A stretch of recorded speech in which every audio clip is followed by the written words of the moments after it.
Boom. Thank you.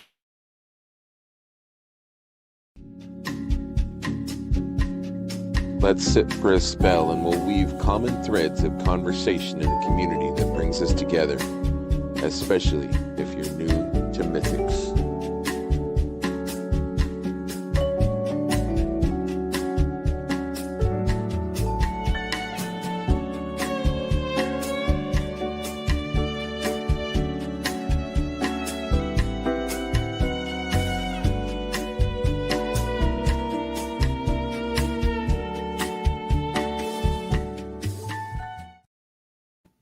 Hello, and welcome to a surprise episode of New to Mythics. I call it a couch episode where it's just friends kind of on a couch, not really a couch, but just us friends talking. Nothing, no big agendas, no huge topics or anything like that. Just friends conversating. I did it a few Fridays ago, and Omar was with me, and Mr. Larry Hodge, Larry's Geeky World, and our buddy Jay Waters, who might join us after he's eating dinner. But just friends talking, man. Just what's going on, what's happening in the world of toys. That's it, man. How you guys doing tonight? Doing good. Doing great. Just Doing good. waiting for I'm here in Manassas, Virginia, waiting for the storm to start probably Oh around man, a little bit before midnight. We're expecting 8 to 10 inches of snow and sleet. Yep, there it is. it's We don't have just Meyer, rude. but we all went to the store on Thursday and Friday. We're all ready to go. We got the cars are full of gas. The minus 20 washer fluids in the thing. The cars are next to each other so we can clean the cars off together. And yeah, we're ready. We're hunkered down. Got Billy. Billy's all ready to go out. That's right. Tomorrow, so we're ready. Short stints. I know my dogs. They go out, do their business, and haul ass back inside.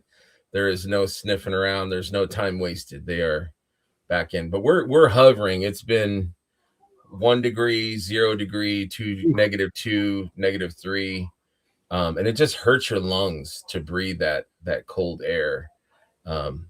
Not a fan. I bet it's rough. Yeah, because it was 78 here today, and tomorrow it'll be 86. yeah. This is my view from work. I'm at work looking through the window of my break room, like, oh man, I'm missing California a little bit. It almost looks black and white. It looks like monochromatic right now, but no, that's actually a color picture of the interstate that's by the hospital that I work at, the surgery center. Wow. So stay warm, people that are. Twizzler says I woke up -18 this morning, but it's up to -5, so it's warmed up to -5. Guesagüe says, please check on your short friends out in the snow. That's right. That's right. Shovel that. I've got 2 short dogs, and I had to clear them a little path in the snow. There's like a little track that I give, I because my guy, he's got his Pepino, I don't want it to freeze off, man. It's rough out there. It's rough. I'm bracing for a 30-hour pummeling. Woo! That's the wrong show. You're on the wrong show, Brett. I don't know. I'm praying for you guys, man, because it's gonna be rough. It's gonna be rough, Eric. But then you can think about me during the summer, during hurricane season. So exactly. There's the trade-off. Yeah, we're all gonna head out to Omar's in Florida. There you go. Omar's barbecue. I want to say hi to the people in the chat really quick, and then we'll get on with the show. We've got Downright Diabetic. Just made my Saturday night. Man, you saying that makes my Saturday night. So thank you. Just that there's people here, that people showed up. We will be done before Purple Gang Gang, so you don't have to worry about missing any kind of hijinks and hilarity.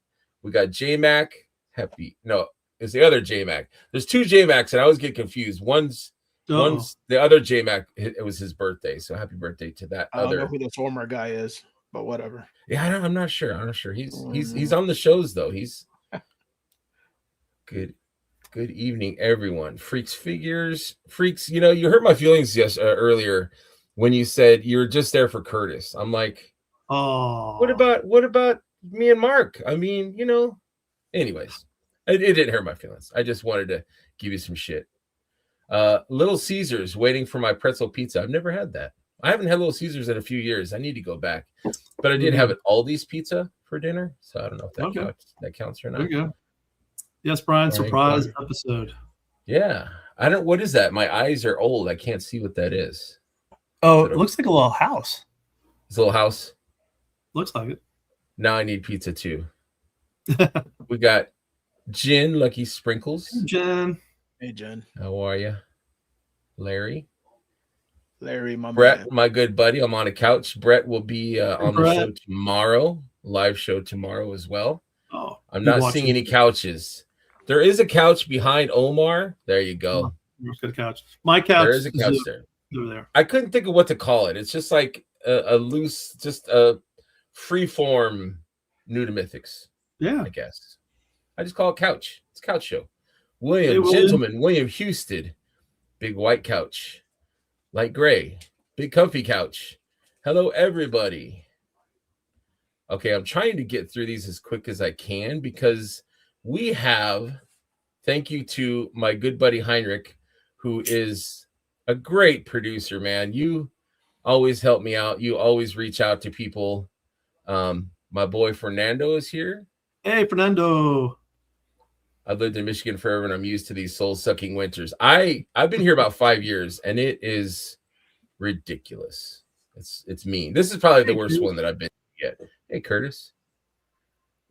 5 years in the UP, 20 years in Wisconsin. Fuck what? Yeah, I am with you on that, man.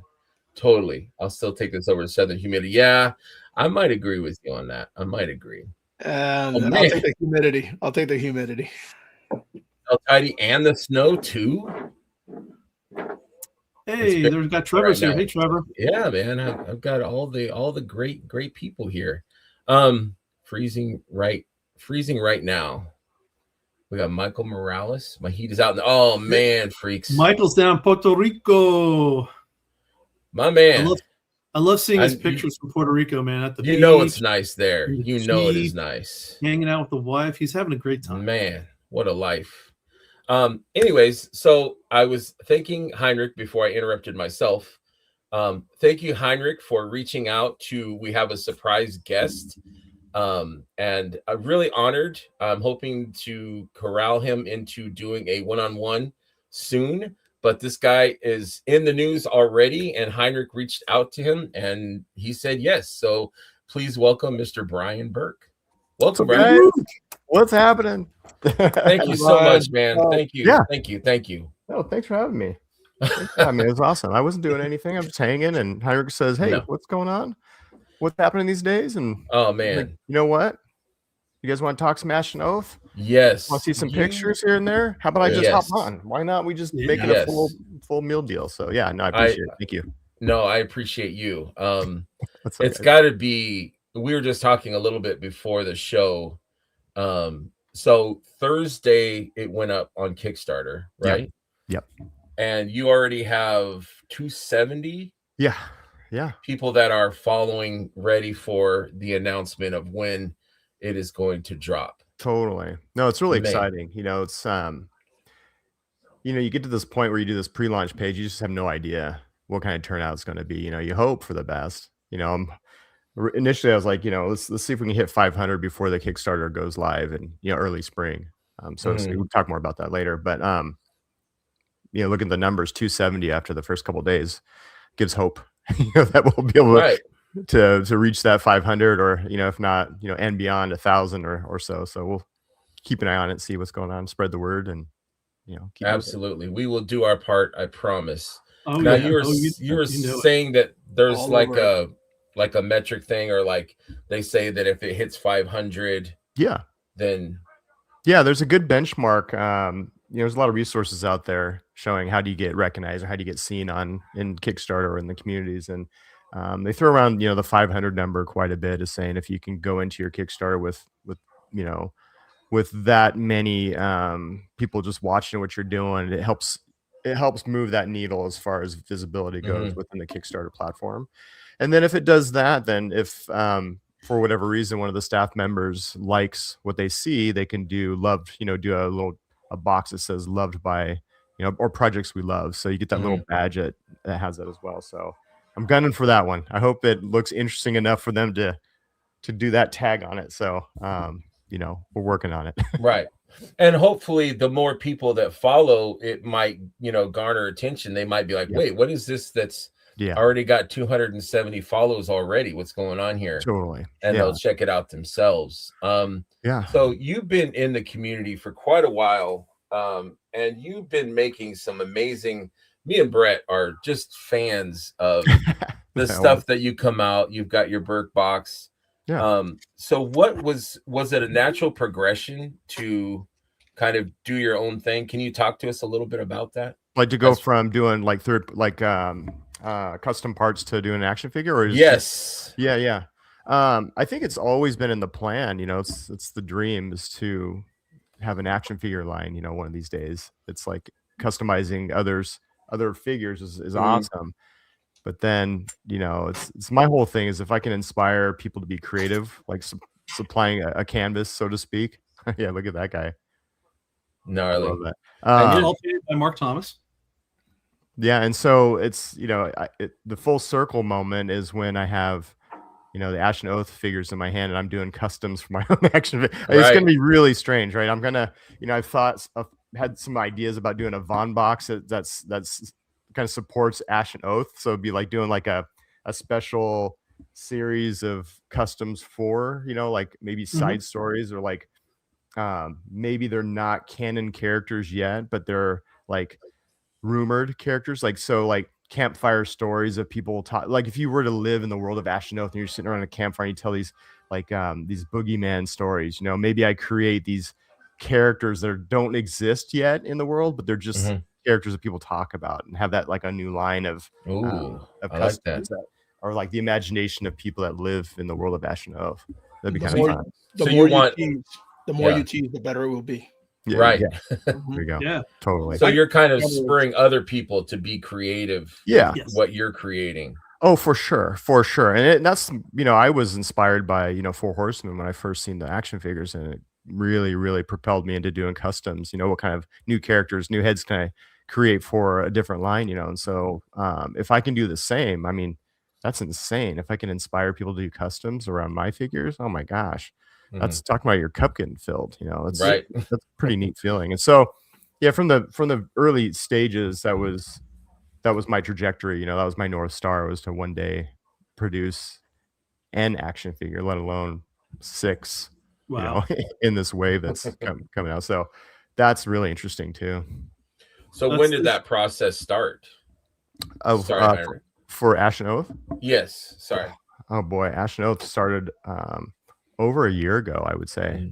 Just building things quietly. I haven't announced Ashen Oath up until right before Legion's Con. Maybe September, October of last year. But it's been brewing. I've been sculpting on them for quite some time, and I've been working on just articulation, just studying articulation, and have all these weird like double jointed fidgets at my desk of like elbows, different things I've been practicing, over the past year, and up until the past several months, just really fine tuning it into something that's you can produce. So luckily the factories will help with some of the tolerances, like on joints and stuff like that. So I'll get some help there. But what you've seen at the show, like at Legion's Con and any of the photos, I mean, that's all straight, engineering from my perspective, but also taking bits and pieces of other toy lines of what they've done. That's one thing you don't really need to do, really, is reinvent the wheel when it comes to articulation. Right. Just kind of use the stuff that you think, for one, that still allows the character to look okay. Sometimes when you add, innovative articulation, it takes away from the form. It starts to look a little too mechanical. And so I try to incorporate pieces or types of articulation that wouldn't sacrifice the overall silhouette or just the look of the character. But yeah, it's been going for quite some time, and then up until Legion's Con, getting those prototypes ready to show, it's just been so busy. And now it's a lot of things are maybe I'm jumping ahead a little bit, but a lot of things are now in the factory's hands. Like they're taking a look at my specs, my turn sheets, quotes are coming in, things like that. So it's a pretty exciting time to see a production, the production to roll out, as far as this goes, going from concept to actually in the hands of a factory is pretty surreal. Yeah, Now, I was gonna say it's got to be surreal. Yeah. I got a question for Brian too. Like you talked about you're getting all this work and help done at the factory, and I know just from a normal work schedule from dealing with retail for last 30 years that Yeah. Chinese New Year's coming up. So like, is Yeah. there like have they given you like, okay, we can work on this until this point in time, and then Yep. we've got a couple weeks off, then we'll be back at it, or are they Yeah. trying to get everything done for you or to the certain point before that? Yeah, exactly. No, you got mid-February for Chinese New Year, so you try to, and sometimes the factories will close down between a week to 2 weeks, just depends Yep. on who they are. But as far as I go, I'll have all the data back that I need before then. Okay, cool. So that'll be good. I was shooting for that, making sure that get in beforehand was really important. So yeah, I'm good there. Awesome. Good Mhm. to hear. I mean, and your display at Legion's Con here, Schmerber's got some of the pics I took up, and I mean, it was absolutely so cool to be able to see these prototypes up Absolutely. close in front. I mean, they're amazing, and I've Thanks, been man. a huge supporter. I know Brett is just absolutely over the moon with it. I mean, Oh man, if you got El Tidy on your side, man, you're golden. So that's That's awesome. Yeah, they're really fun. I mean, they're really fun to build and to just have in your hand. I mean, it gets you that next level of feeling like it's real. You have this imposter syndrome, coming into it until you start actually feeling the figures. You're like, okay. And then you start painting them. You're like, okay. And people start talking. And then Kickstarter, pre-launch goes up. You're like, okay, here we go. And then factory, you're working with the factories on, different things. And so it's pretty wild to see that. Yeah, it's cool. wow. So how far along is the process? So you've given them, like you said, the specs and things like that. Yeah. So our current stage right now is we're just getting numbers put together. So with your pre-launch page, my Kickstarter page is pretty much done. There's 2 pages you have. You have a pre-launch page, which is the one you see right now. And that's a separate piece. It uses some of the elements of the actual Kickstarter page, but the main page with all the reward tiers and everything is already set. It's all there. The only thing that's not there are the numbers right now. So until I get the production numbers from the factory, I won't know what those reward tiers are going to be quite yet. But I have plenty of time because, like I said, it's going to be it's a little ways out before the official Kickstarter will launch. So I have plenty of time to figure out what those numbers are and what kind of what kind of reward tiers is going to be. I mean, I want to do test shots. I want to do the all gray models. Oh yes, dude, I love those. Please, yes, those please. are so rad.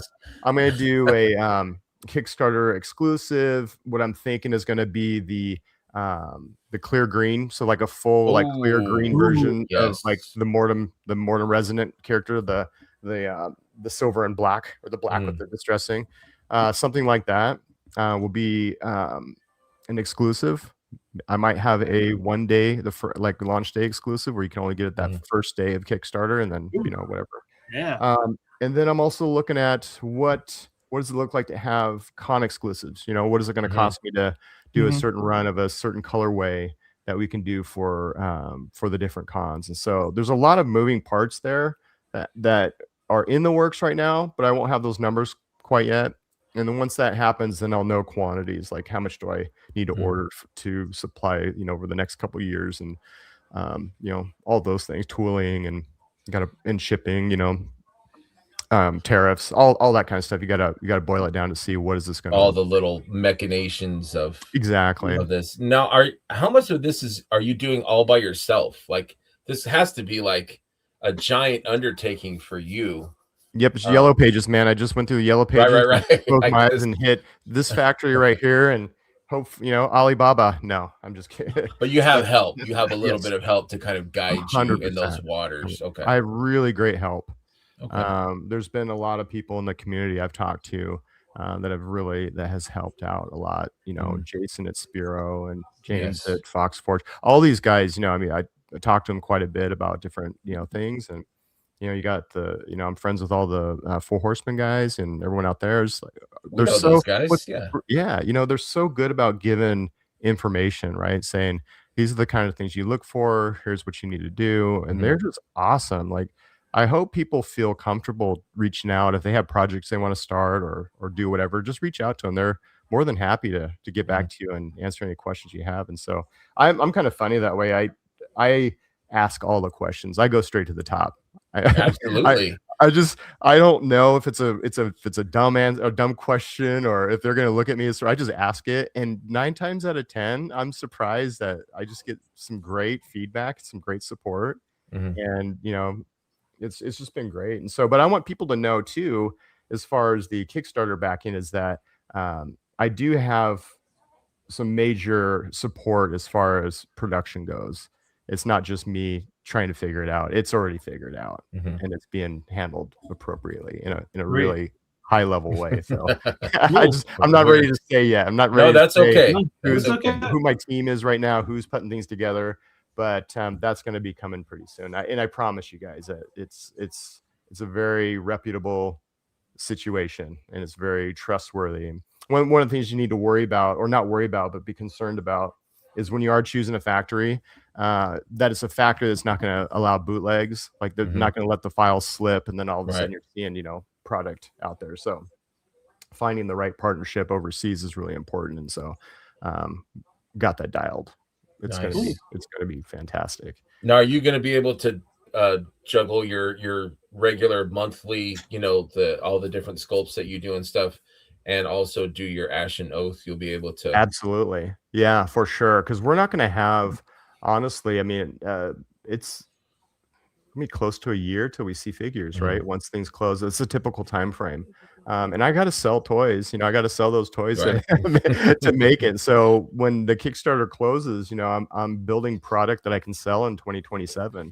Right. And so that's going to be the time to shine. So between, for 2026, I'm still full-time Von Berg Studios regardless, so I'll be doing Von Box, and I'll be doing, special secret drops. I'll be doing the same kind of stuff going forward. I want to do some things that leverage Ashen Oath a little bit too, like do some like, kind of like parallel characters or parallel products that go in line with it that people can collect leading up to it, just to kind of build the hype. And I think that's one thing I'm lucky that I'm able to do as a designer plus producer, is I can create these things on the fly. Like, if I say, well, I'm going to create this bird, like a little crow or something, as like a little accessory that maybe shows up in Ashen Oath, I can sculpt something like that and have that as a cool gift to give away, just with, I don't have any limitations of, we can go from studio napkin sketch to 3D printing within hours, and so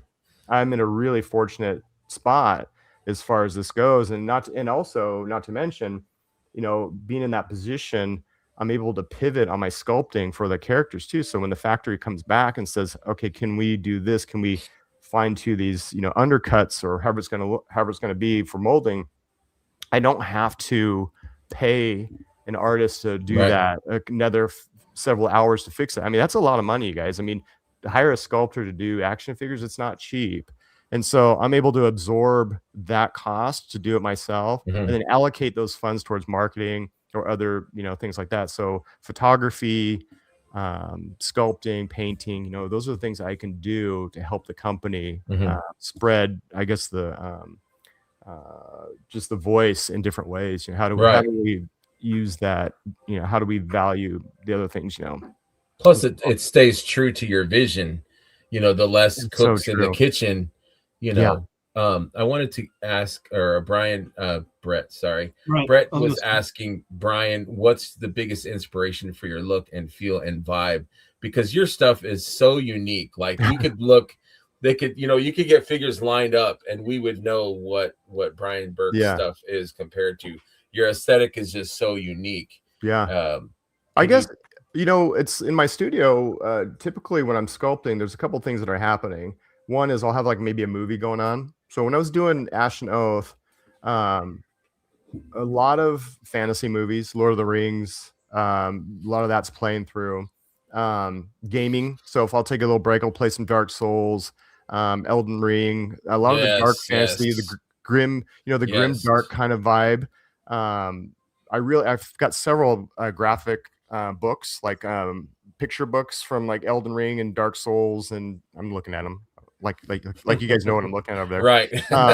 So I have a bunch of things like that, like comics, Conan comics, and different things like that, that all come together that inspire me, to build what I build. And there's also, if you really look at the figures, you can see a lot of different elements. Like, I'm a big H.R. Giger fan. Yes. So you can see some kind of the alien kind of looks in it. I totally get that from you know what I'm saying? Yeah. So there's, some skateboard artists I'm really into that, have really cool concept with like skulls and stuff. And so there's a lot of things that come through for, the concept of Ashenoth. And then it's like, once you get that baseline down, then you start writing like a lore Bible, right? Mm-hmm. You have a character Bible and a environment Bible and a weapons Bible. And so you start writing about all these different things, and you incorporate that aesthetic into it to where it all makes sense, based on that influence. So that's kind of a long-winded answer to what the inspiration behind it. Perfect. And then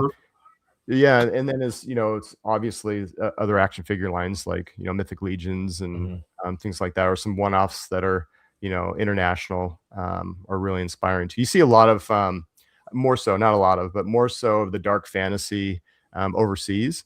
You don't see a lot of domestic producers doing this dark fantasy kind of look. A lot of it's more high fantasy or just regular, I guess you'd say just medieval. So I wanted to do something that brought that style more domestic, and also that had my signature. I laugh at it because it's like, I look at it, it does look like my stuff. Like it does. I mean, absolutely, but in a good way. I mean, I hope so. It's just, we get the head sculpts, or we get the helmets or whatever that you make, but this is like the whole enchilada. We get everything with this. Yeah. And I love it because it's like armor, but it's almost like an exoskeleton. It's almost like their skin. Yeah. It's just so unique. Like I don't think I've ever seen anything like that. And I love seeing the painted version. I just saw that this just today. I love the gold. Thanks.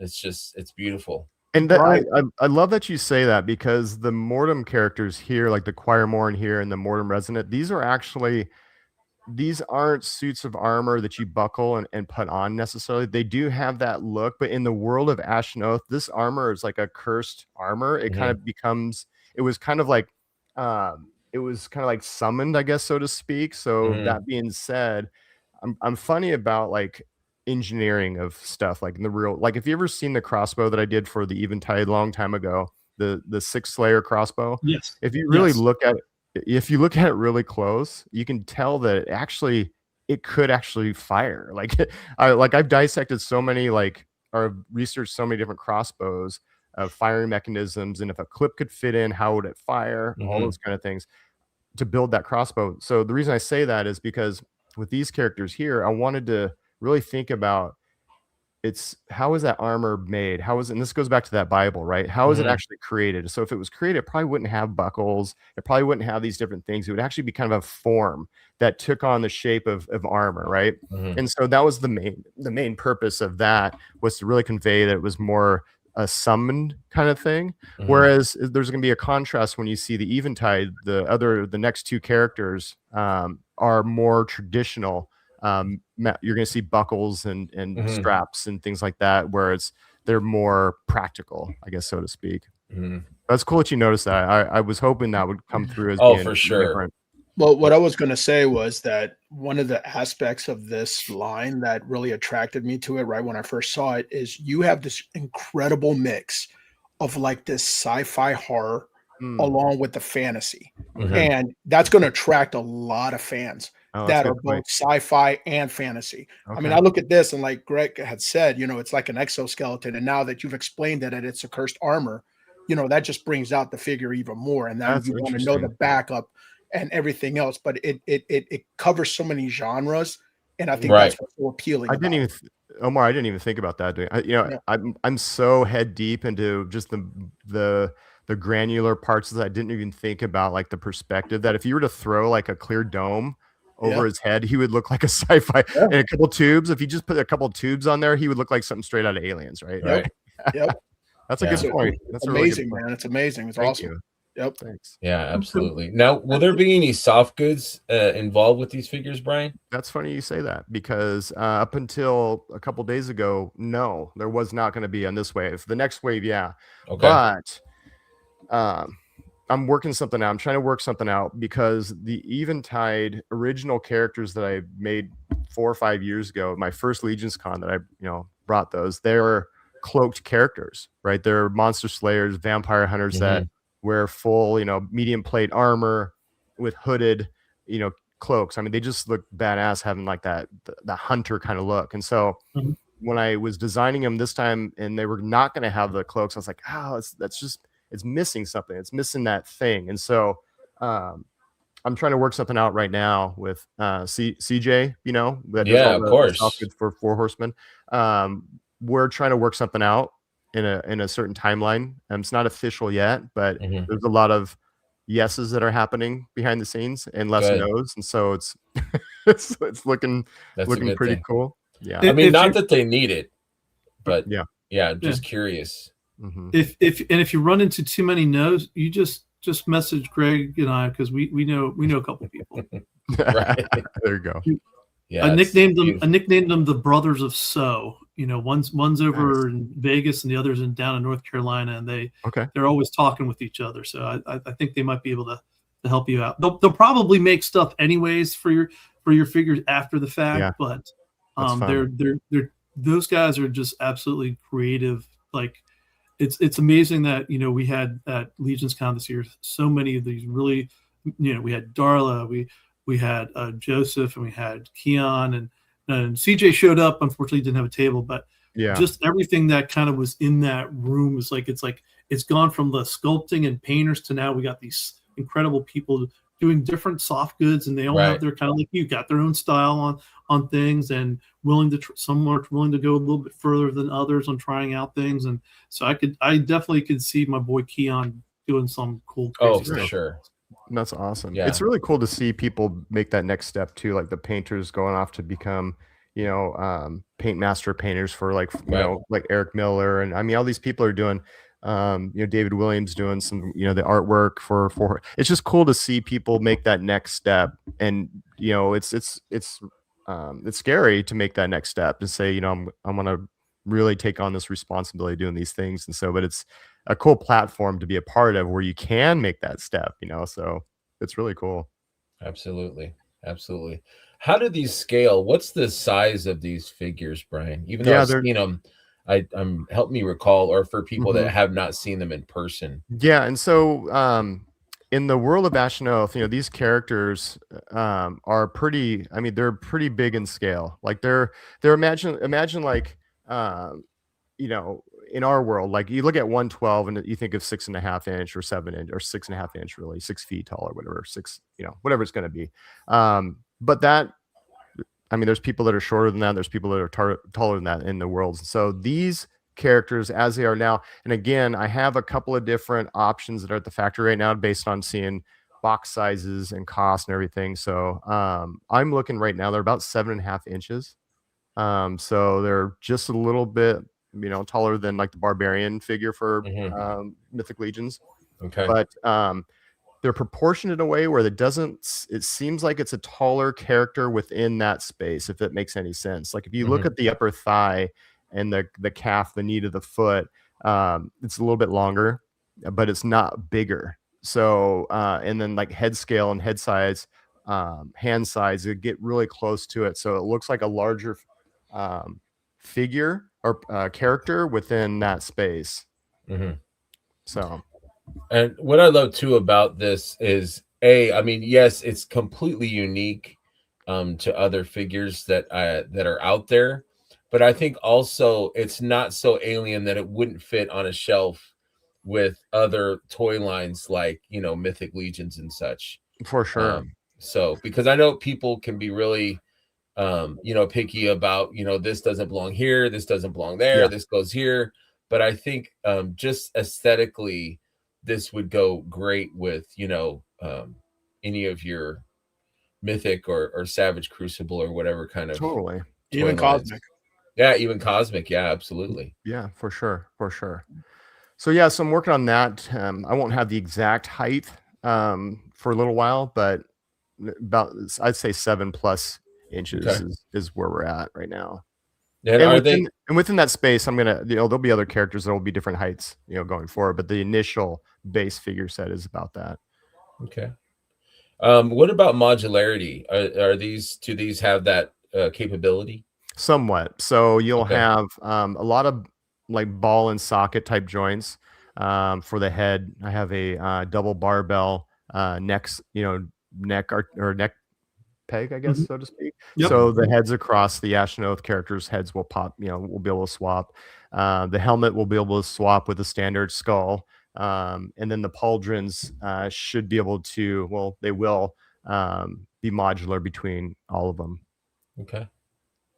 Yeah. Excellent. Excellent. It's a little bit different. So I don't, I went back. That's another thing with articulation. I went back and forth on, how do you mount pauldrons? Because that's one of the biggest challenges is how do you do that in a way that doesn't disrupt the shape or the silhouette or the design of a character. And what I like to do when I'm designing is to throw it into like a silhouette, a black and white silhouette. So you have a white background and just a black block and just really look at the silhouette. Like, what does it look like? And oftentimes you'll see that pauldrons stick way far out, like in different characters or different like designs. And so I didn't really want to do that.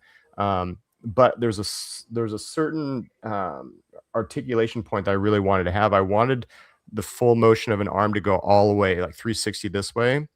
And when you peg to the back of the shoulder, like on the shoulder blade, once you get here, it's like the pauldron gets in the way. Right. You have to do a full pivot. But what happens is you have to move the pauldron away from the body, and it starts making it look too wide, like the shoulder's too wide.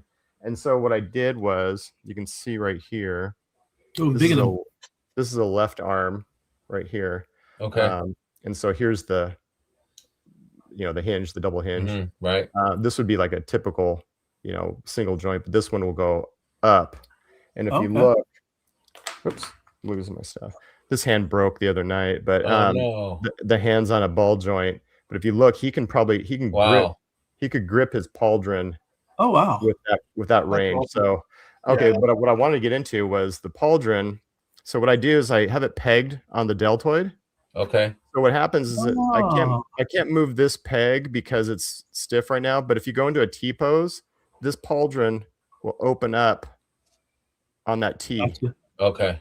And then what happens is if you have it closed like that, the arm will rotate all the way around, right, without having it, and then it still maintains a pretty good silhouette where it's not sticking out too far. So it's attached to the arm, not the actual body. It's attached to the arm. Yeah, that's great. And it's soft plastic, and so you just pull this apart, and it'll fit right in those little holes. Perfect. It snaps right in. So that was the concept there, and then you can see through the images of how the silhouette looks with that, and it worked out really, really well. So. Yeah, I'm excited, man. It was actually an idea. I was throwing some ideas back and forth, and I was talking to Jason with Spiro, and I said, I have this idea that I want to do. What do you think about this? And he goes, have you looked at the Major Blood figure from Classified from G.I. Joe? And I was like, no, I haven't really looked at it. He goes, well, take a look at that one and let me know what you think. And so I got it and took it later. I was like, oh, there you go. That's a great concept to actually pin the pauldron onto the arm. And so that was the direction I went with, and it gives a really, really great range of motion by with maintaining the same look of it. So kind of gets the the armor out of the way. Yeah, exactly. And again, if I were to try to hire someone to work on all that, it would have been so much money to try to figure that thing, because I spent hours on trying to get that to work out, and then finally it happened. Well, the other thing too is it allows the like you said, not to go out so far to make it look like shoulder pads like a football player. Yeah. Because that's the other thing too. Sometimes it's like they get a little too big, and sometimes they're cool. They got the big spiky things or whatever. Yeah. But, again, when you're trying to think of a posability and how would a character be, working, with a sword or spear, or if you're doing bow and arrow, or what have you. It's like those pauldrons kind of get in the way, especially also sometimes if you're putting straps on and like the strap doesn't go this way, and so the sword is kind of funky. But I know there's certain characters I don't even bother to put pauldrons on, like my legendary barbarian. Never put a pauldron on him, and I like the pauldrons that it comes with. But I like he looks so much better without him. But I like how you've kind of solved that riddle, and with Jason's help, it's like here's a different way to do it. It's like, yeah, that works. That takes care of all your questions that you were trying to answer. So I do have a question, because I don't know how much Schmerber has kind of gone into it, but I know you did two things. One, you've created music. You had somebody create music for it already for Ashworth, and you've also developed a story, kind of like what we've seen kind of Four Horsemen do with some of their now projects. And kind of how much were you working on that? How much were you doing that with other people and throwing back in ideas? Yeah, but man, as far as the ideas go, characters and the lore, I mean, that's all been me so far. Luckily, I think one of the most important thing in storytelling is to keep it kind of vague to a certain degree. I think that when people can come up with their own idea of what's happening, it makes it more immersive than if I were to spell out every single stone. This is how the stones were set on the ground in this situation, where people's like, I'm painting too detailed of a picture. I want to leave it open for people to think a little bit more about what they would see happen in a scene or whatever it might be. So I have a really so basically, if you go to my website, there's a couple stories. There's the Fall of Araveth, which is how the Mortem King kind of becomes the Mortem King, our main bad guy, and the Stone of Radiance, which is the main thing that kind of makes things work in the world. That read is only like maybe 4 minutes long, but the Mortem Song is like a 6-minute read. But there's so much in there that tells the story, and it's enough for you to understand up until this wave, for the Kickstarter wave, of exactly what's going on. And then the introduction of the Eventide at the very end of the Mortem Song story is very, very minor, but it's one of those moments where it's like Boba Fett showing up on the deck on the Star Destroyer. You're like, who the hell is that? This is crazy. And so I wanted to have that effect where the very end of the story is to the main characters in the whole Ashnoth, space, the protagonist, I guess. Well, Corthanis, actually, our main hero is the protagonist, but the Eventiders, like the good-ish guys.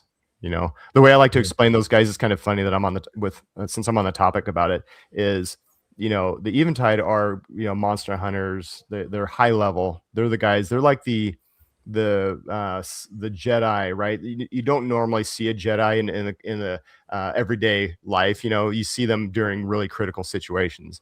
That's like the Eventide too. Now they will go hunt the most elite creatures like the Mortem or vampires, whatever it might be, but they might pass by a village that's being ransacked by bandits and say, well, that's not our gig, right? We have other things we need to do. That's kind of like the Eventides, like they're good-ish people, but not royal people, so to speak. Right. So I do have characters that I will introduce that are the hyper protectors, and they're coming in, and they are that. Compass is that, but they're not wave one. They'll be in the next wave. Awesome. Very cool. Brett had a great question up here about how many waves do you have mapped out? Oh, thank you. How many what? Waves do you have mapped out already? Oh my gosh. I would say as far as characters go, probably the next 2 waves. So that'd be over the next couple years, I would say. I couldn't say exactly how many figures would be in those waves, but some are really high level, like in the clouds kind of concepts, but nothing, super solid. It's kind of like it's hard to release like which characters do I really want to let make happen. There's so many of different ideas that I'd like to put into reality, but it's hard to decide on which ones I want to do. But yeah, that is a great question though. Super excited. Now, this is something that you posted. Where did this come from? Yeah, so at Legion's Con we had we did this. I want to do this thing where the world of Ashen Oath is an empty world where there isn't really much happening in it, but I wanted to bring people into it. I wanted to create a population of Ashen Oath, and I was like, how do I do that in a short period of time and get people really involved and immersed in the story? And so I thought to myself, I'd like to do like a name generator of some kind where we can generate what would your name, your character. There we go. Yes. Mine's downstairs. How can we do something where where you can appear in the world of Ashen Oath? And so that was how that started. Was okay. Well, can't do an online one, but I want to do something that would be like more practical, I guess. Bloodied Ember. That's a crazy. Bloodied Ember. Bloodied Ember. You got that from Roberto, Mr. Suarez. Yes. Yeah. I forgot to get it at Legion's Con because when you were checking out somebody and something fell on the floor and I was helping you guys pick it up and then I totally forgot about it. And so I contacted Roberto and he sent it over to me. So I appreciate it. So he's great. He's been great about that. I don't know how many he's done, but he's sent so many of those out to people that missed it at Legion's Con. And still, I guess, I think now even if you reach out to him on Facebook and say, hey, could you generate an Ashen Oath name? He'd be more than happy to do it. And it's fun too, because you don't know what it is and you're waiting. So he's like, your name is generating now, your name is coming. And then it's like, yes, and you get it. And then, he asks for your address and he'll mail it to you. But it's a cool interactive way to get us into your world. Yeah, for sure. And I want to do awesome. I want to do more things like that. Like, how do we just immerse people into, the world in different ways? And so that's where my head's at. It's like, what kind of outside the box thinking can we do to get people involved? And I don't know. It's fun. Actually, we should ask the people in the chat too if they got their Ashen Oath names to put it in the chat so that we can see what everybody's got. That would be cool. Remember, mine was Eternal Flame. What was that? Sorry. I need to know how to get one. Oh. I reached out to Roberto. I can send you his info. Yeah, I'm not really sure. Roberto Suarez. Yeah, I'll get it to you if not. Sweet. I'm writing myself a note just so I don't forget. Yeah, see you, Larry. The custom that you showed a minute ago, that getting back to the name of Ashen Oath. So once we got our names, or people had their names, people became inspired to create their own customs around the name that they drew at Legion's Con, right? So basically the way it worked was we had two black bags, and you reached, and there were stickers in them, right? You reached in one bag, you got your first name, and you reached in bag, or the second bag, you got your other name, and that became your name. And so people came back with ideas of, customs that they would do around their name. And so Kevin created this one, and it was the first custom that was done based on an Ashen Oath name. And with those bats, it was like, those ghost bats coming out of holding the crown. I was just like, oh my God, it's like just brilliant. So cool. And it was I don't know exactly how many views it got, but I got an insane amount. Like I think it's my number one picture or something. Awesome. On Instagram. Yeah. And it was Ashen Oath is already getting people creative, and it's really cool to see. And so I've heard a lot of people coming up with different ideas for their characters. I still need to do mine. Mine's Eternal Fang, so it's like it would be like a vampire kind of character. Like a vampire's been around for for the longest time, and he's just I don't know. I got to come up with something really cool for that one. But hell yeah. And it's neat because the action figures aren't even out yet. It's just based on a concept. Right. People are creating custom for it. It's just mind blowing. It's so you're fun. building excitement. People are excited about it. So, but Brett's name is Bone Collector. We know that already. So definitely Bone Collector. Bone Daddy for sure. Bone or Skelly Daddy. Bone Daddy. Right. I love it. Definitely. Yeah, Brett's got some amazing pictures of his dios and shelves and all that are just phenomenal. You could tell how much he really loves and appreciates. That's when I first saw the Ash and Oath stuff. I'm like going, Brett's all in. He's probably going to order about 10 or 12 or 20 or something like that. He's all in for it. So that's awesome. I was with him. We were walking the floor, not last year, but the year before that. And we stopped at Brian's table, and he had basically these guys, but you had them painted up. And I think you had 3 or 4. And Brett's like, I'll take all those. Yep. That was the ones I did the all rusted armor. Yes. I had a set of, I think 3 of them or 4. Yes. I can't remember what it was exactly, but yeah, he got them, snatching them up pretty quickly. So he is definitely a patron of your work and nice. your talent for sure. Yeah. And you were talking about a minute ago about the music, I think there's so much to a brand, right? There's so much that can happen to really brand something. And I think having a toy product that sells at stores is great and all, but when you can go to the next level and have a soundtrack or like have music that's going to support the line that's branded music, there's things like I find it's important that for quite some time when I would match a song to an image on Instagram, I try to find a word that was in the song that matched the picture. Like I wanted that kind of branding to coincide with it. And I was like, well, what better way to really do that than to make my own music, to help, make that connection between the two. And so, I'm a big fan of like the Lord of the Rings soundtrack. And so a lot of the chanty kind of dark tones of that I thought was really great. So when I talked to the musician, I said, okay, here's some references of what I really like. And so we kind of went back and forth and came up with the first, the Mortem song on track. And then Clara Wright did the vocals for The Fall of Araveth, and she just knocked it out of the park. I'm like, oh my God, it's just like crazy. And so what I'll do is I'll use bits and pieces of those for the Kickstarter video. So when I have the opening Kickstarter video, the just product turns and all the different things, we'll have some really good music that helps support that. Awesome. And Brian, if somebody wants to go hear these songs that you're talking about, where can they go? Yeah, they can go any major streaming platform. So you got Spotify, Apple, YouTube, all the places. Just search Ashen Oath, and it's there. So if you want to use it on your Instagram, search for Ashen Oath. You'll see it there, and then you can use it. Yeah, use it on your stuff. It's really, if you really like that kind of like that dark fantasy vibe, the 2 tracks that are out there, the fuller length tracks, really support that feeling. If you want to have something that's by someone right, close to home. So it's really fun. Fantastic. There's another Ashen Oath.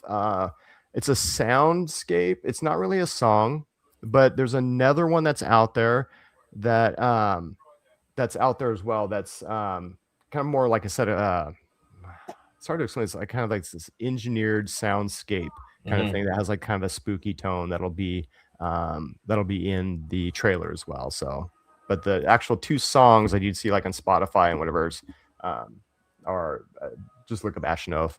The Mortem song and The Fall of Araveth is the other song. And are you guys planning more songs in the future, or? I think so. It depends on, if there's something that's going to be like an event or something that's going to be happening. I would like to back it with music. Would be, I don't know. I think that'd be pretty cool. So I know it's kind of weird. It's like a weird thing to do, but no, I don't think that so. really has done that, but I think it's pretty fun. Yeah. No, I think it's awesome. Whenever I get in a creative mode or mood, I will put on music that will inspire or kind of, get that feeling, evoke that feeling that I'm trying to, the power of music is right, huge, for sure. Man. It is. It inspires you. So I think so.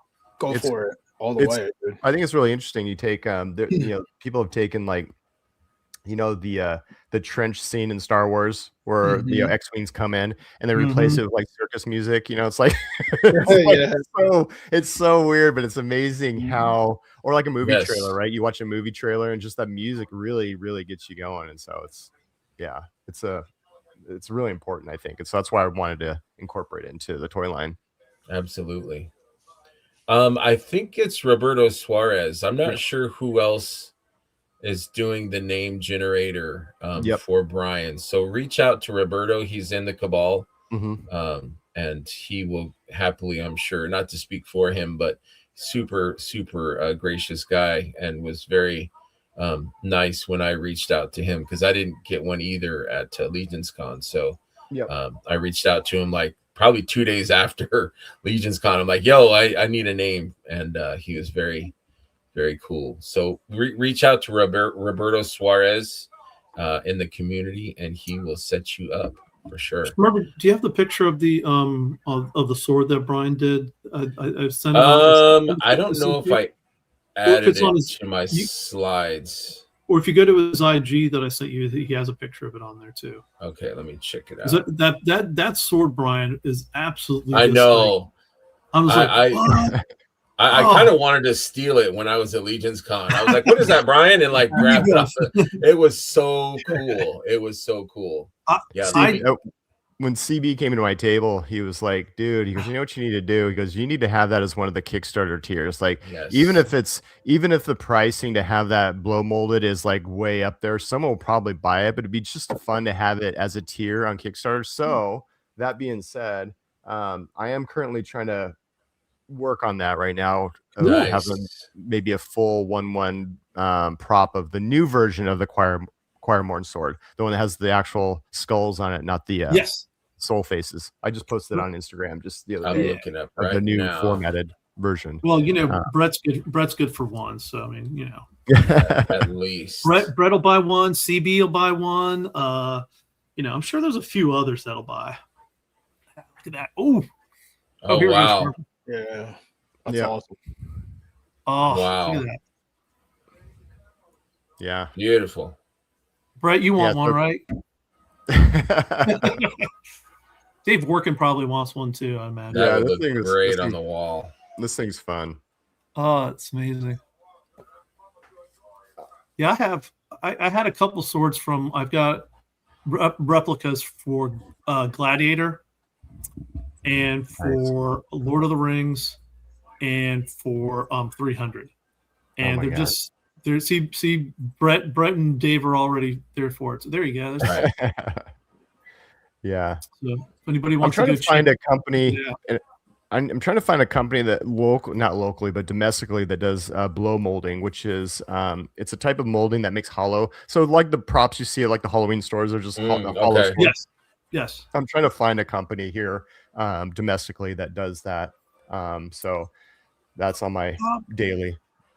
Check with Trevor, because he helped Mike from Mythic XD find a domestic company that it was injection molding for the castle system he's doing, and they're over in New York.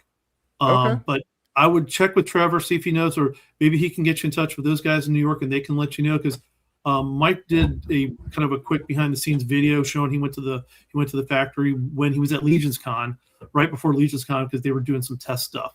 So that's good. That would be kind of cool to see that come out. Yeah. Wasn't there some translucent weapons? I thought I saw some translucent stuff on your table. Those on my photo maybe. Yeah, there's I did a skull. I brought that to Legion's Con, the skull with the articulated jaw, and the Choirmorn sword, the one that you just saw, but I did that in. You can see there. On the base. Yeah, that translucent sword. I need those. That spectral vibe is really cool. So what's neat about this is that gives you an idea of what that Kickstarter exclusive could look like. Mm-hmm. But what's neat is if you do pick up that version, you can swap the parts. Like imagine like the Mortem Resonant character with that spectral green head on it. Like he's being So basically what happens, the reason that green exists is whenever they're destroyed or they're killed, so to speak, they kind of evaporate into this green like glow, like the spectral glow. Very necromancer kind of vibe, right? I'm not reinventing the wheel. I mean, that's a typical color in the world of like grim dark and dark fantasy is that green just has that kind of, that summoning punch to it. And so my thought was, gosh, it'd be really cool to have different parts you can swap in and out that had that spectral kind of, glow to it. So that's an example of what it could look like for the exclusive. And I love the Gotcha. off-white kind of bone white color of this armor. It really shows more of the detail. Totally. Yeah. And I don't know if you guys got a close look at it, but the chainmail is actually all skulls. So I replaced it, and I hand placed all the skulls within the upper thigh and the elbow areas. Wow. I figured, it's like, why go the easy route and do just chainmail when you could do skulls? And that was another thing too, is I felt chainmail was too practical for the characters, that it had to be something more mystical or mythical. And what I did was did skulls in there. So genius. You'll be able to see on Instagram or some other places a little close up of the chainmail and how that looks. And then behind him is a sample of what the box art could look like. Okay. So I wanted to bring as much as I could to you guys to see what it could look like in the real world. And so that would be like a matte finish box, and the Ashen Oath would be like a shiny gold. So you're going to see a lot of contrast. Like the areas that I really want to pop will have glossy, but then most of the box will be more of a flat color. Okay. Was the idea. I love contrast. So good. Gritty So contrast. good, man. I'm looking at there's the source. There you go. Yeah. I'm looking at my picture that I took, and I see the little skulls on the that you've got. Oh my God, that is so incredible. Yeah, that was a lot of fun. Oh my God, it's like Eric sculpting the scales on the dragon. Yeah, smaller. Totally. Right. Yeah. So first wave, Brian, is 3 figures. How many is in the first wave? The plan would be is 3 regular figures to start, 2 figures as the stretch goal. So the Eventide characters, that will be Vesperon and Curfew. Yeah, so there'll be 3 regulars, 2 stretch, and then a 6th stretch goal character, which is a I don't want to say a faction. It's like a division of the Eventide. That, oh my God, you guys, I hope we get to the point where that one gets produced, because that will be like the army builder for the Eventide, where you have like the two of the main 4 Eventide characters in the story, backed by all these builders that are just going to look badass behind them. And so it's a really cool set that I think we'll get there for sure. But we will. 6 total in the wave. We will help, definitely. We will definitely help.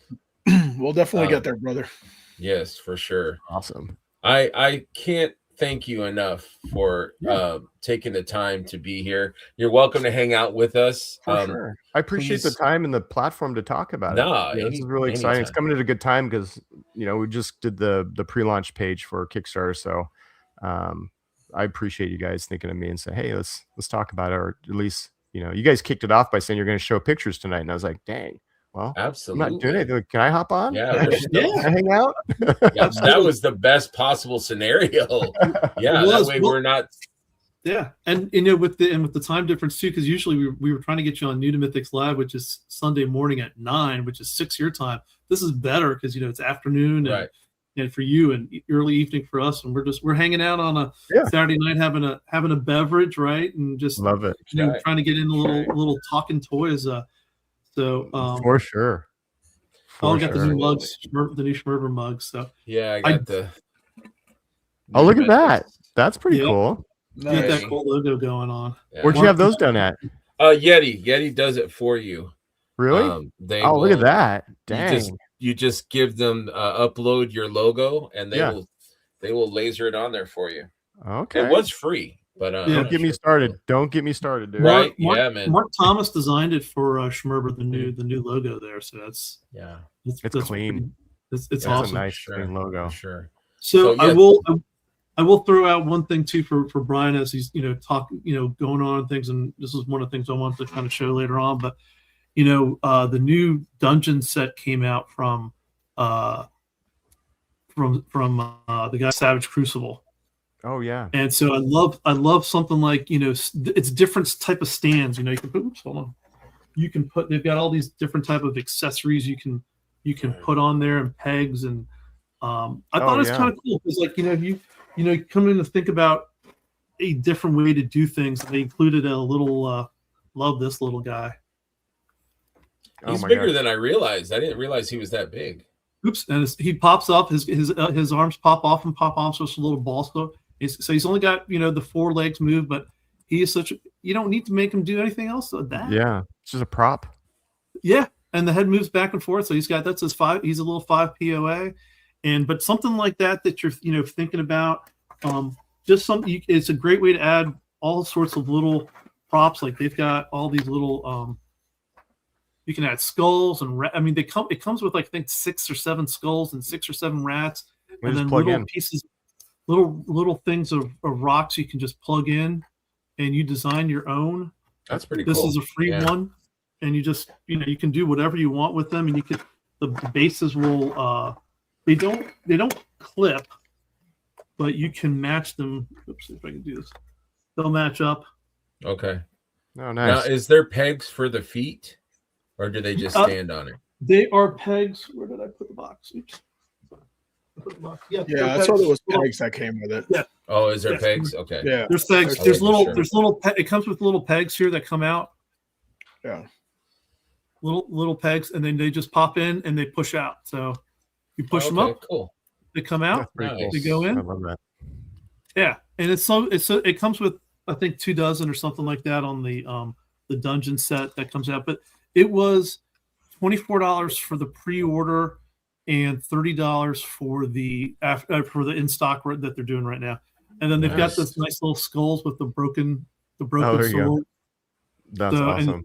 You've got just something kind of fun and different. I'm like, that type of thing is flexible. Chris Ferrone, who's a neighbor of yours nearby on the West Coast. Great guy.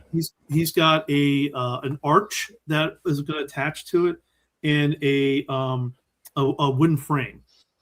Mm-hmm. So he said he bought a whole in bunch the of them. works. He's got tons of ideas going forward, but it's fun. Like I said, it's a little something different.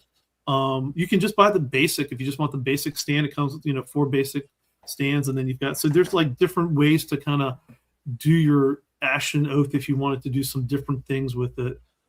Yeah, that's a great idea. I love too that. Hey Jay, I love too that. Hey, what's up, brother? What's up, y'all? The studio or different studios are giving us like accessories now, to go with the figures. I think that's great, and they're smaller. Nothing huge, but something that'll fit on our shelves without taking up too much space. That's a good point. Yeah. So doing that. It's and I gotta tell you what, I think there's so many unique things, like from the 4 Horsemen doing the hands pack, the weapons packs. I remember the old GI Joe figures. We used to get those accessory packs that because they knew we were losing stuff and we were breaking stuff, and it's great to have it. Oh, look, I got an extra pack of swords. And you've got, I'm sure you got tons of people in the community that you could probably reach out to and say, hey, would you like to design a sword for us, or design a skull, something like that could be kind of fun. Because I think one of the things that I've really enjoyed about the whole entire community is that so many people that unleashes their creativity, such as you and others, my buddy Mark Calvo in Spain, and the ladies Annie and Michelle, and a few others, and everybody doing photography and trying to come up with their own thing. So it's such a great thing and a great way for people to kind of work with you to do, be part of your community.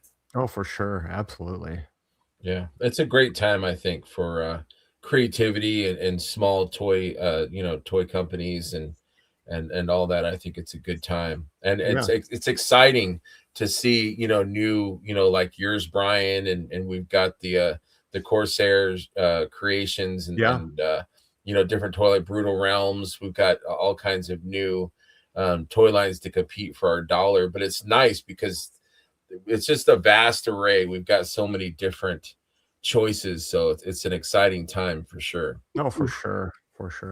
And all the stuff too that's coming out from China. I know that 5K had done something from Wonderfest Shanghai Wonderfest, and they were doing a like synopsis of like the various manufacturers.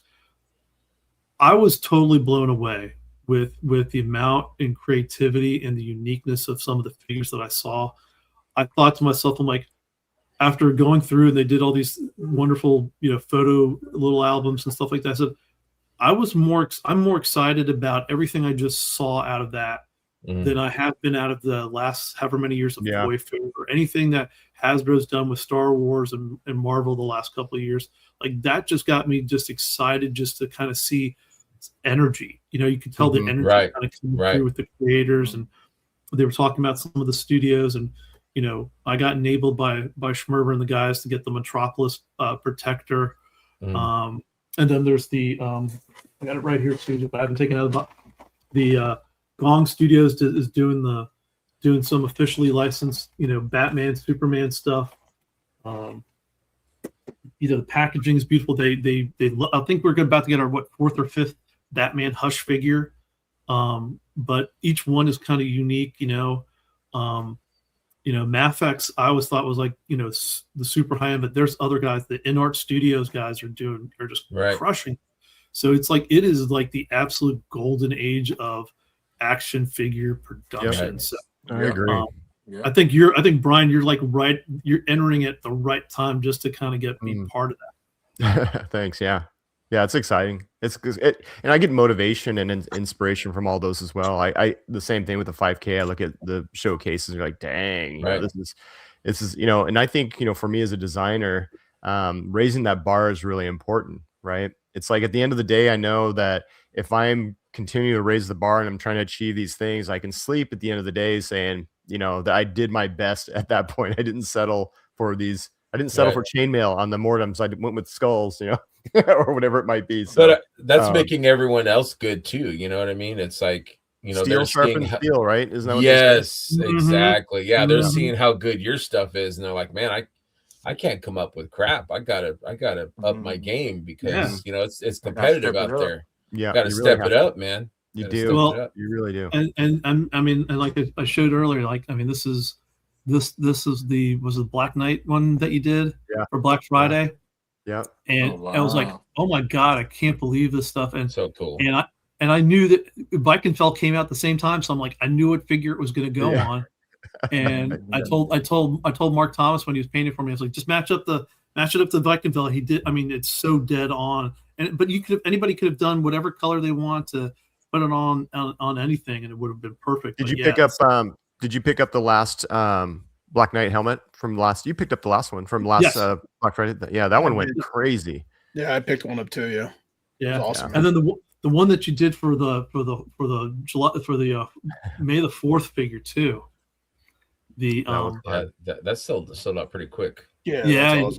That's a cool head. That's nice. That's a Stormtrooper skull. Yeah. So all I can say is, man, keep it coming with these limited releases because we're excited about it. We're having fun. Like Schmerber can tell you in my chat, as soon as it goes up, I'm like sharing with her. Hey guys, don't forget to go order. Don't go order today. Absolutely. You gotta get Yeah, check out the pre-launch page. We're 2 days in, and we're moving. We're climbing that ladder. So I'm trying to update. I've been updating every day past couple days on different stuff. I have a thermometer showing the goals and things like that. So any kind of things that I'm thinking about, I'm gonna toss out there as well, and then it'll just transition you guys into the full Kickstarter launch too. So once you're in there, it'll just transition over, and you'll be smooth sailing, ready to go. Well, we will do our part to definitely spread the good word. Awesome. I appreciate that, you guys. You guys have been awesome. That's great stuff. Great Brian. stuff. Super. Brian, I can't wait. I imagine too, once you get the figures, actually in hand in 27, that you'll be doing some shows, going to conventions and stuff like that too. Yeah. Right? Yeah. I'm going to try to be a part of as many of those as possible, or at least, that and shipping figures out to people that I can partner with that can attend other shows that I'm at a show at the same time somewhere else that I can have someone else showcase some figures, represent, do some of the other con exclusives or whatever it might be. We know some people. Yeah, that'd be great. We'll send them your way. Any idea, Brian, on a price point yet? Not yet. I know it's kind of early, Yeah, But not yet. Not sure. okay. I would say, I mean, I'd like to say 40s ish. You know, Wow. I would That's say being That's comparable not too bad at all. to That's the awesome. Legions. You know, like I said, that's going to really, you know, depend on what the factory comes back with. right. You know, you can adjust here and there to make up for that, but you know, we have tariff too. We got 30% tariff that you know, Right. plays a you know a role. How many initial figures or how many what the quantity is going to be per Mhm. figure, that so just understanding what the break points are in price will determine that as well. But if I just fast forward in the future and think of someone making that transaction, how's that experience between quality of figure and the price? I really want to have that magical moment where it's like it's a no-brainer for this, or have like, you know, the you know, your army builders be a certain price where you just want to have a bunch of these, or like, you know, the what is the test shot one? You know, look, there's no paint deco on it, but can we have that more reasonable in price and get people excited about them, and you know, things like that. So I'm shooting for in the 40s range, but like I said, that can change, depends on how things go, and Mhm. you know, we'll adjust as those numbers come in. But Right. again, everything's in the factory right now, at least as far as spec sheets and turn sheets and everything, and box proposal, deco proposals, everything like that. There's a So lot. I wish I can show you the turn sheets. I can't show you right now, but they're really, really cool. You've seen them out there before, where it just has the Mhm. full turnarounds of all the characters, Yeah. plus what the color sample could be, and then the exploded articulation view. Oh, I love that. Yeah. Once I got those sheets, I'm like, I'm printing these and framing them like for Hell every yeah. character. They're going to be in my studio. They're so neat looking. They're like these blueprints. Remember back in the day, and they still do them, but remember how Star Wars would do those blueprints of like the ships or Yes. you know, Yes. they would frame those things. Look so cool, So right? cool. A lightsaber all dissected, and it had like that blue paper with the white sketching on it. You know, Yep. I love those. So when I I'm got these with you. turn sheets, I'm like, oh man, this Like G.I. feels Joe that had way. them too. So that's how that was your instructions how to build your vehicles. Those were Oh, cool really? too. Yeah, they had the blue and white sheets, and you'd open up, and Oh my you know, it god. had stuff. So Transformers, I think, may have had Old school. something. Yeah, the old school blueprints. They had those. Yeah. Yeah, I was, One I One was more quick question for Brian. I know it's in the future, but after Kickstarter, like, how will you do like the retail aspect? Like, do you have your own store? Yeah. Like, how will you get the figures to the people? Yeah, and so website, direct to sale, or direct to you know, B2C, Like basically. your shop, Yeah, basically. my shop online. Shows at the cons, you know, they'll be sold there as well. And then during Legions Con, I had 4 retailers reach out to me and say, you know, Nice. when these hit, we want to carry them both, you know, overseas, you know, European markets and Gotta feel domestically. good. And Great. so I'll reach out to them once again, just keep touching bases with online retailers, and you know, if BBTS wants to carry it or whoever might be, I'll you know, I've got some relationships out there as well. But whatever, you know, it takes to get them nearby to within reach for you guys, that's my, you know, I know priority. somebody down at Virginia Beach. They are an official 4 Horsemen retailer, Bella's Books, Comics, and Toys, and they've been bringing in lots of different stuff. And Matthew is a great guy, so I'll make sure to pass him your info to check it out. And he couldn't make it to Legions Con this year, but he definitely wants to come next year. I met him and his wife at Maryland Toy Expo in 24, and then I've been to his store a couple times now because my wife and I have gone down to Virginia Beach, and it's a really nice, cool store. Like they've got some DC and they got some Marvel, and then they've got some anime, and they've got blockies, and they've got some cool. They've got, like I mentioned, 4 Horsemen, and they've got some other folks in there. They got some NECA, and it's like you kind of go in. It's like, wow, it's a smaller store, but it's got so much going for it. Nice. So, yeah, it's places like that I'd really like to be a part of, and so when we start ramping up, I'd love to reach out to you guys and see. Jay, by the way, your room, oh my god, when you stood up, I and know, I walked was back thinking there, I that. really kind of got an idea of how big your room is. Your space, so y'all can see from here? dude, it looks rad. That's a great space. Yeah, it looks I was awesome. gonna say that for a surprise, but that's Dang. That looks amazing. Ooh, Look at that, dude. Oh my! Wow. Whoa. Those shells are I awesome. love Those it, shells man. are great. Dang, Oh, dude. shoot, sorry guys, but yeah, this is what I've been working on. Okay. Man, And you amazing. said I had a problem? Whatever, That's man. amazing. Jay, Amazing. that looks great. Very cool, man. Thanks, y'all. I Yeah, like that's awesome, brother. I like the different heights of your shelves back there. It creates a cool like landscape. It's almost like a mountain range. Like if you Oh you know, yeah, that's what I'm working on, making it like mythic, Middle Yes. Earthish. I love that dude. That looks great, man. Yeah. That's great Thanks, choice. thank you. Phenomenal, sir. Very cool. Well, hey guys, I got to get going. But let's set up another Thank time. you. I'd love to be on the show. Yes. And I really appreciate the time to be on here and talk about Ashen Oath. And Absolutely. Yeah, we'll set it up. But thank you so much for your time. yeah, for Thank sure. you, Ryan. Thank you. We're very excited. Nice Appreciate meeting you, it, man. Can't check wait out- for your figures, brother. Yeah, for Right sure. on. Go All to right, guys. I'll Kickstarter. catch you Thank later. you, Brian. See Thank ya. you. Whew, Dude, that man, was guy is fun. so damn cool. That was That was fun, man. awesome. Saturday night, we got the lowdown on stuff going on with Brian Burke and his Ashen Oath. This was fun. That was awesome. Yeah. Yeah, I didn't think you'd give us that much time. That was awesome. Dude, when he said, "Hey, if you want, I'm available if you want me to be on," I'm like, why not? I had reached out, like you had talked to him a few times, and I'd reached out to him myself a few times, and he was like, yeah, whenever it's not as busy, and I'm like, I don't know when that is, so you let me know. Yeah. But Brett's got a great grateful. idea there. Kickstarter launch party on New to Mythics. Right.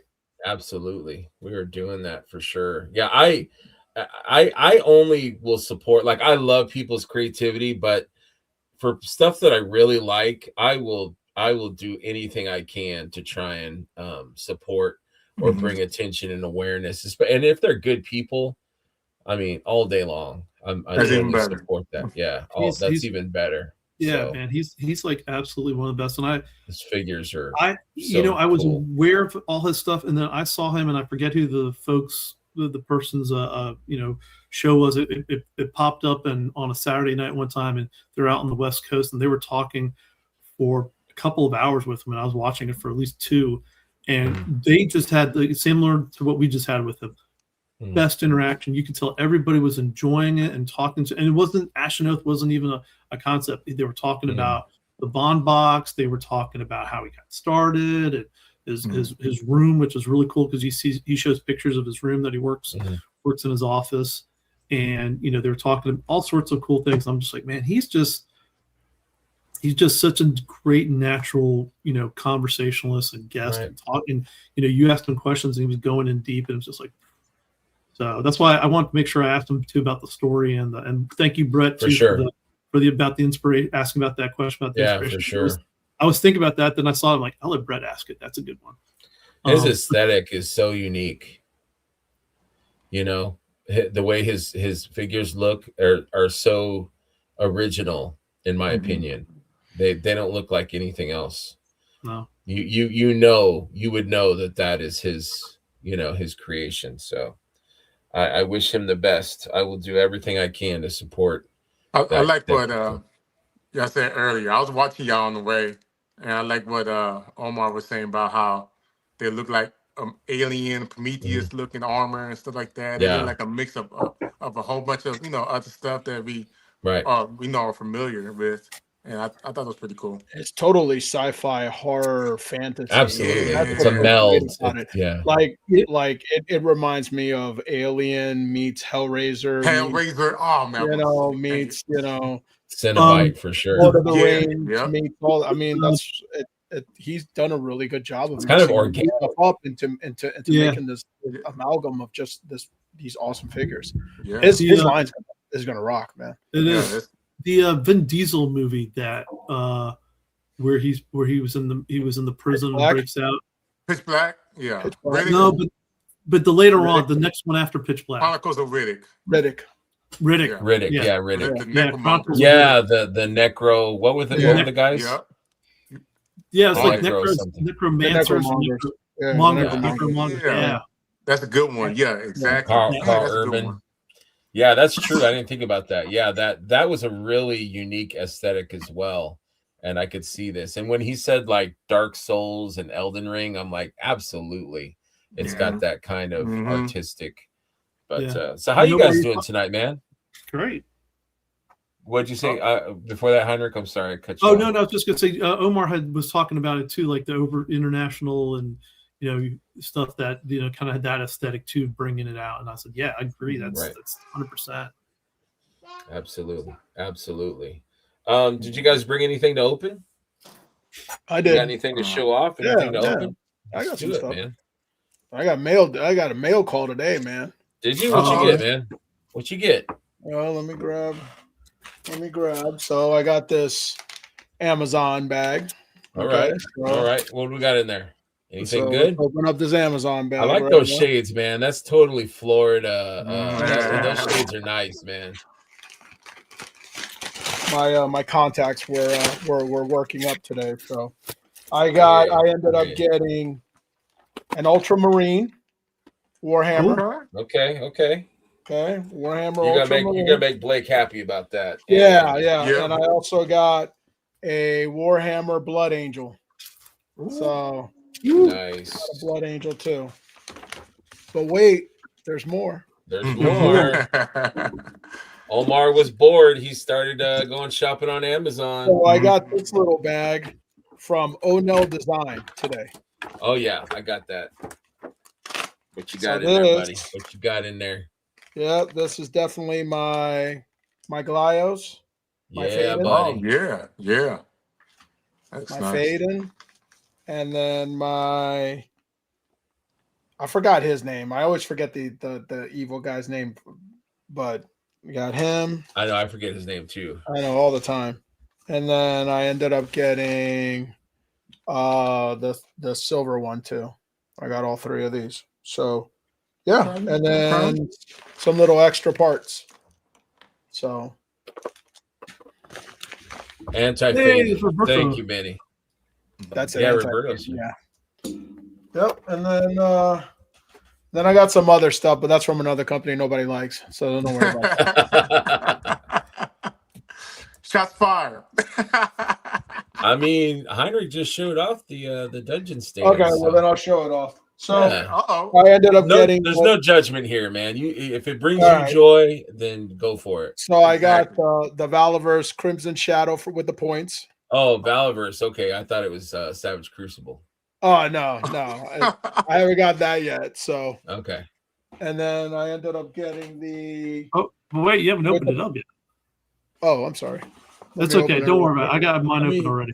We could open ours together or open it, whatever. Got mine. If you want to show off what you Oh, there you go. Yeah, so you got it. See, this I just mailed away for this guy right here. Is that the Valaverse one? Yeah.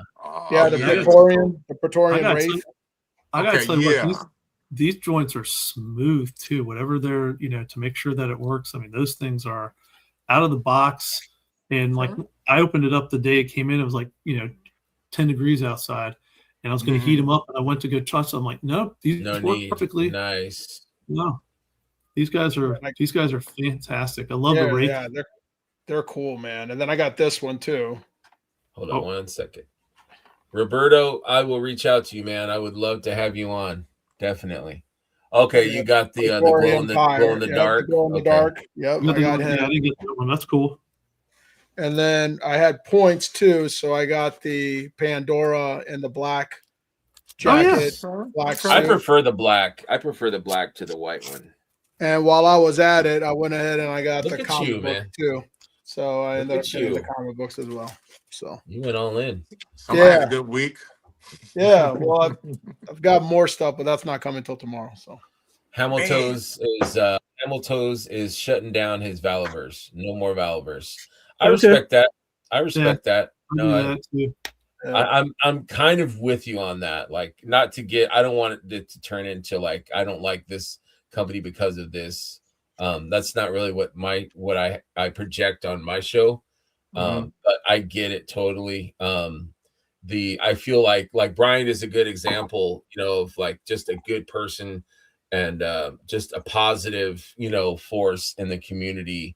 And it just makes me want to buy and you know, help him become successful.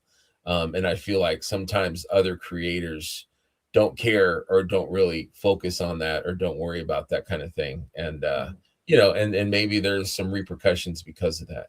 But that's just me. That's just, you know, but I still like I said, I ordered a Valorverse figure today. I don't buy a lot, but it's not really so much that per se. I mean, it is that, but it's also like I love Mythics, and so like most of my dollars is going towards Mythics happily. So like there's other lines that get kind of squeezed out, but I'll still buy, you know, here and there, this and that. But that's my stance.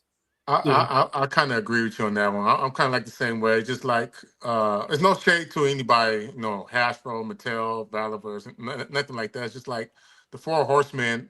I build a relationship with, you know, and they're good people, and like that's I mean that's good for business. Like, you know, if you're ahead of a toy company, you want to bring out a lot of positive, you know, vibes and everything. Don't start beef or talk, you know, this and that, because then you start neglecting. I mean, not neglecting, but you start turning a lot of people off away from your toy. Well, that's the problem. That's the problem. And like Brett just said, he got kicked out of ToyCon, which I didn't know, but I know that he got kicked out of Legion's Con because someone had asked him on Instagram, "Hey, why aren't you at Legion's Con in 2026?" And then he just said he said, "Ask Jeremy." That's all he replied. So, I mean, ask yourself, dude. Well, exactly. I mean, I everyone has seen what the things that he said and the things that he has said. And again, Bobby is his own worst enemy. And it's unfortunate because he makes a good toy. And, you know, I try to zone that part of it out when I buy the toy, but I'm not fully into the line like I am now. No. Like I've slowly now transitioned to the Operation Monster Force. Like I have a bunch of those coming this week. Those are so much fun. They're so much fun. So I transferred into that. I'm a G.I. Joe classified guy. I just love military figures. Yeah. So I really like his figures. Unfortunately, you know, like I was going to buy the Vanguard. I never bought it because of all the things that happened. So I ended up not buying the Vanguard. I hope that if he does notice a drop in sales, that maybe he would understand that there's a connection, you know what I mean, to like how he treats other people or how he presents himself or like the things that he says.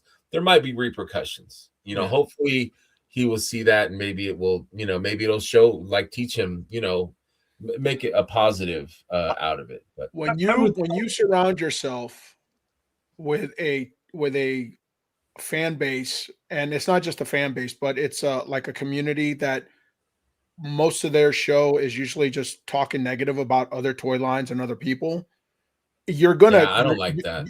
Well, that's the problem. You're going to feed into that, because I've noticed that when he's not around all those people, he's a pretty cool guy. And and you watch his videos when he's by himself, very smart guy, very smart businessman. I've met him. I've met him probably 4 times, 5 times. Right, you said that. Always been super cool, but then when you see him around his group, then all of a sudden it's like they feed on each other. Yeah, I tell you what too. Like he had, this goes back to when Thrace came out. Sorry, Thrace came out with Necronoma. No, Poxus. The Poxus way. Poxus, yeah. And they were having a problem with people reporting the knee breaking. And so somebody asked him on the show, "Is like, hey, I know it's not your figure, but why does this happen with figures?" And so, again, he offered up a great explanation, no ego, nothing. And I've used his explanation, and I give him credit when I've done it to explain to people, because people are like, I don't understand how 4 Horsemen can have a part like this break. I'm like, well, hold on a second, you know. Here's examples of why it can happen. It's not on the sculptor. It's not on the production company. There are multitudes of factors, and you only get that if you've been in the industry and you've experienced it. And I thought, okay, and again, like you said, Omar, he's had some videos by himself where he's kind of good. He's talked about things, but boy, he gets just a little tip, and he just goes, it's like, geez, man, you I mean, there's You got to think about it. You know, you got business to run. I mean, you got to be Right. careful what you say. there's nothing Yeah, wrong Yeah, with being it's passionate. unfortunate because he's coming out with the black, and that's a great looking series. He's coming out with so many new things. Now, I'm not into the World War II stuff, so I'm not going to touch that. But there's things that he's coming out with that are really exciting to see. But again, you have to. There's that conscience, and then Right. you're like, there's a morality issue here, and then you're like, well, do I really want to give him my money? You know, so Exactly. and it sucks because. I mean, Hasbro. That's one of the reasons I don't buy Super 7. So I mean, there's a lot of and it's getting to that point now, which sucks. But Yeah. I mean, Every not dollar. everyone's Four Horsemen. So I Right. mean, Yes. Yeah. They're yeah, an anomaly almost. yeah. Yeah. Just how. Oops. Oh, go. You guys We're gonna- talk amongst yourselves. I'll be All right right, we can do that. Okay. No, but again, I think one of the things too that for Legion's Con, having gone there, putting Bobby to the side, everybody there is enjoying themselves, having a good time, meeting people. Like I met Jay and his wife, and we had a great time, and walking around the show. Yeah, Nice. yeah, he did. It was on my birthday, and everybody is excited. Like I came downstairs from dropping stuff off in my room, and my wife's like, "Go see your friends." I'm like, "Okay." And I came downstairs, and a couple guys I knew were sitting at a table. I was like, "Oh, hey!" I said, "Hey!" And all of a sudden, people started coming out of the G-Con, because it was getting toward the end, and I was getting up and greeting everybody, and the two guys I was sitting there, Gabe and I'm gonna forget the gentleman's name again, but Gabe and this other guy, they're like, "You do know everybody?" I'm like, "No, man, I know certain people. Just we met last year at Legion's Con, or we're in the chat groups together, or on shows or what have you, or we've been on New to Mythics." So, Right. that's what makes Legion's Con special, and Yeah. that's what the family, the brotherhood, connect. We connect. And that's what's great about it. It started off as a small little room, and it's now this wonderful experience with lots of cool stuff and cool people. And we want it all to we want to continue, and it feels. I don't know if there was. I don't know why. I can't explain. Don't want to get in Bobby's head, but I don't know why you would have this wonderful experience. I know his pockets were full of money. We know that they were selling a lot of stuff at the show. I don't, again, why were you just being just a jerk? And, hey man, I don't know what you made at that Legion's Con, but they have made the statement before that they brought a full truck and then the truck was empty. So that tells me they did pretty darn good. They said on one That's good of their shows that the people that attend Legion's Cons have deep pockets, and it's true. Yeah. It's true. And you don't want to mess that up. You don't want to mess that up. No, it's Because unfortunate.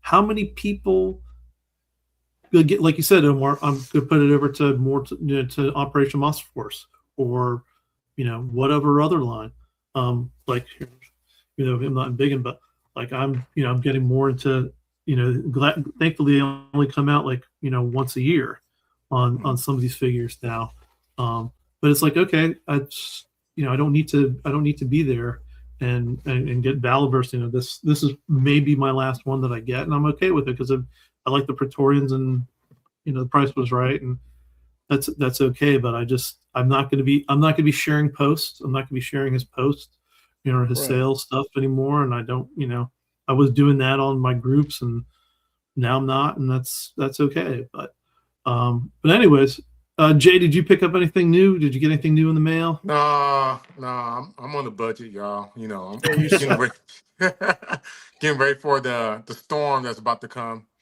With Four Horsemen, what we got, the Rising Suns and the retail exclusive. Did you So pre-order Rising Suns, or are you getting it retail? I'm getting it retail. Yeah, Oh. you're like me, brother. I pre-ordered Rising Suns. I did not do an all-in. I decided to Yeah. Oh, shit. Go ahead. buy the Go ahead. stuff that I Sorry. wanted. So I know I've got like 2 Bod Bears, 2 Atlas, 2 Neves, and then I skipped the 2 new guys that came that they were coming out. And I said, you know what, those are guys too. If I see them later on, maybe I'll pick them up, but I'm not. I wanted the extras because at the time I was just starting to do pop and swaps. And so I saw the more value in going, hey, I'd rather have, like I said, the 2 that I got. And then with the Bod Bear, the bear, Yeah. I'm going to work with somebody on a little project to turn him into the Noble Pooh Bear. So get him painted up. So, Nice. Oh my man, the wife custom said, for that bear is gonna be. I wasn't Crazy. in the line when Rising Suns came out, so Yeah. that was before my time. I mean, my first all in was Reign of the Beast, so that was when the first all in that was available to me after I had started collecting the line. So Yeah, yeah, we've because got- I came in like right after, I think it was Ashes of Agbador. I think that was or Rising Sun. One of them was the last one, but that was Right. Probably Ashes. Yeah, because it would have been yeah. And then so we've got coming out the Ashes of In a couple of Agbador weeks. and the retailer exclusive wave, which looks again pretty good. I've got. And then we got the dragon, Joe's dragon. I forgot Joe Manganiello, his dragon coming up. Arcan, thank you. Coming up next week. Yep, here's our schedule right here. See, so I'm on the budget, y'all. See, look at that. Man, the beginning of this year is well heavy. Yeah, it is heavy, man. I mean, the retailer wave, I picked up the Cosmic and the Mythic and the Disney Phantom Blue Ghost of Christmas Past. Okay. I didn't pick up the other 3. I may later on. Rising Suns, I prepaid some for the pre-order. Same, so yeah. Cosmic Legions, same, prepaid for the order. Infinite Legions is done. That's already that. I got the Cosmic Legion heads done. I'm waiting for Archon the Cruel. We'll see what the Kickstarter, what they have available, and I'll check out what I'm going to get there. And then the in-stock sale is going to be a mofo, man. Yep. So yeah. In a good way. I didn't know though that, because I don't see on the slide, it doesn't say anything about the armory, but I guess he said part of the in-stock. Jeremy said it. He said yeah, I didn't know that. So that's gonna be a pricey thing there. How many more are you gonna get of the armory experience ones, the figures? I just want the I like the legs with the boots. So I'll probably order 1 or 2 of the figures that have the boots with the either pants or the armor. Okay. Just because they're fun to I'm gonna get another all in. Are you? And then probably an extra one of the guy with the skull pauldrons, and then the Mercurian helmet, and then maybe one of the green guys, and that's it. But I'll probably get another Revenant Warrior. I'll probably get another Tyrell. I'm definitely got to get another Valguard. I'm not getting. I don't need any more Scaphoids. I got plenty of those. Just one more, Omar. No, man. Omar, you know which one I'm gonna get a bunch of. Yeah, Koi. Yeah. Well, the other thing too that's not up on here is going to be the of course the Highlander, the Toy-Con exclusive. Yeah. And then there is going to be the ZoloCon exclusive, the Executioner is a Garum, and then the unknown potential table drop. So what was your predictions on that one? I think most of us barbarian female, yeah, or maybe it could be Highland Warrior female, kind of thing. So could be the multiple head. I hopefully it's the multiple head, whichever one it is. I like that option too for it being the show one, like Red Sonja and. Yeah. You know what, Greg? I don't think it's going to be a Highlander female. The reason why I say that because the Highland character is not connected to the Mythic Legions. It's his own thing. So I would figure. So you guys think it's going to be a female Barbarian. I do. That's a popular So choice. Yes. that's what I've been thinking the entire time, and now I've changed my mind. You know what I Okay. think it's gonna be? What? I think it's gonna be a Bird Warrior because Ah, Etheron's gonna be It could be. Etheron's yeah. gonna be a Legacies this And you year got those feet Yeah. from Got feet. what's his name? from Toth. I think it's gonna be a Mhm. Bird Warrior. That's just my guess, though. I Mm. do like it too. Like remember your interview with the second half too with Eric, and talking about parts and stuff like that, and talk about like we think you guys are going to do something, and then you kind of zag, They Yeah. do. like Yeah. or you give this They the love hint, to do that. yeah. Yeah. So It's fun for them. They like doing that. I like that too. I like being surprised. I feel like I a kid agree. again when it happens. I feel like Yeah. when you're a kid and you go to the store with your parents and you go straight to the toy section, you see that new toy that you never even heard of or never thought they would make a toy of, and you're like, "Whoa, I want Yeah. that." And I always say, whatever it is, we're gonna buy it. I mean, maybe not everyone. Maybe someone might take a hard stance, but most of their stuff is just cool. Like Toth. I initially was like, I don't need that. But when I saw it, when other people had it, and I was like, this thing is freaking cool. And I'm glad that I picked it up because it is super cool. Toth is a really cool figure. I'm probably Yeah. gonna get a second one because I want to use the feet for a custom. So I'm definitely because I got a bird head for a shadow circle for cosmic. So I'm gonna use Okay. those feet and hook up those feet to it and paint them and everything and get them well, for that. and the other thing too is if you have an do you have an Anubis? Yeah, I do have an Anubis. Yeah, Then you've got extra feet too that you could plug in for make yourself yeah, other that's things, right. true. Yeah. extra Yeah. heads and stuff like that. Yep. So I ended up having eight sets of Anubis and Bastet, and like Wow. I've got custom heads on them. Mhm. David Williams. There you go. There you He go. did. I reached out to him, and Schmerber reached out to him, and he did 2 painted heads and 2 painted torsos for me. And they were absolutely phenomenal. I mean, they're absolutely gorgeous. So Does he still do commissions, I wonder? Or is he yes, but he's backed up. He is backed up. Yeah, I would like to ask him, but I don't want. I know how busy he is. I don't want to bother him. But same thing with Eric. I would love more Eric Miller heads. Like they're so good. But it is what it is. We got to wrap it up pretty soon. The Purple Gang is going to start in about 6 minutes. So we didn't get to open anything. I apologize. If you guys want to show anything off, you can. Now is the time.